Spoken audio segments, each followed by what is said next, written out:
Sosok Dumadi, guru viral naik meja dan tendang siswa di Demak, dilaporkan ke polisi. Inilah sosok Dumadi, Pak guru viral naik meja dan tendang siswa di Demak, Jawa Tengah. Berdasarkan penelusuran tribunnews.com, Pak guru tersebut bernama Dumadi yang berusia 58 tahun. Ia tercatat sebagai guru di SMP Negeri 1 Karangawen, Demak. Dikutip dari SMPN 1 Karangawen SCHID, Dumadi mengampu mata pelajaran ilmu pengetahuan alam, IPA.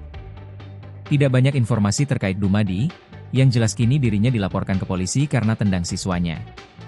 Sebelumnya, aksi Pak Guru naik meja dan tendang siswa menjadi bahan perbincangan setelah diunggah sejumlah akun di platform X, seperti demit_is_back pada Rabu, 12 Juni 2025. Awal rekaman sudah memperlihatkan Dumadi tampak naik ke meja seorang siswa. Ia kemudian menendang siswanya 2 kali di area kepala. Termasuk menyayangkan tindakan dari Dumadi. Usai kejadian, korban yang diketahui berinisial GAM, siswa kelas 7, melapor ke polisi. GAM didampingi orang tuanya mendatangi kantor polisi pada Selasa, 10 Juni 2025, malam. Orang tua korban karena tidak terima anaknya ditendang oleh pelaku. Akibat tendangan tersebut, pipi kiri korban mengalami lebam dan kepala pusing sehingga harus dibawa ke RSUD Sultan Fatah Karangawen untuk mendapatkan perawatan.